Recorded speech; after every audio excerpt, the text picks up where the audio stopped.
नमस्कार सगळ्यांना. श्री स्वामी समर्थ. काल होता गणपती बाप्पाचा बर्थडे, म्हणजेच गणपतीचे जयंती आम्ही कशी साजरी केली ते सांगते. आम्ही गणपती बाप्पाची छान अशी पूजा मांडून घेतली चौरंगावरती. आणि गणपती बाप्पाचा जयंती म्हणल्याच्या नंतर द्रोवा तर पाहिजेच. गणपती बाप्पाला छान अशी फ्रेश हरळ अंडी घालून द्रोवा केल्या.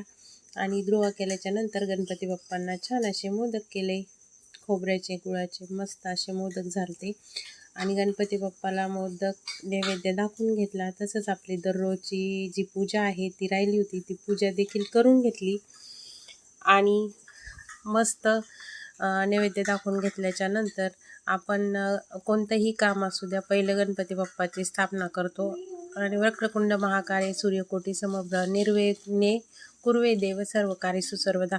आपण गणपती बाप्पाला म्हणत असतो, प्रत्येक कार्य आमचं निर्विघ्न पार पाडू दे.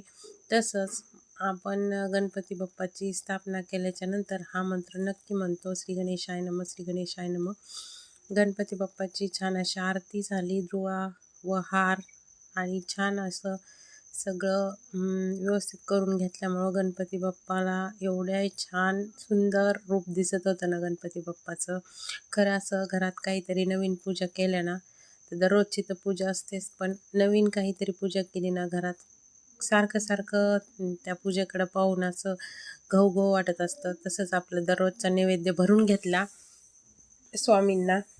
ज्वारीची भाकरी, मेथीची भाजी व गाजर शेंगड्या हे तोंडी लावायला. आणि स्वामींना छान असा नैवेद्य दाखवून घेतला. आपली दररोजची पूजासुद्धा झालेली आहे.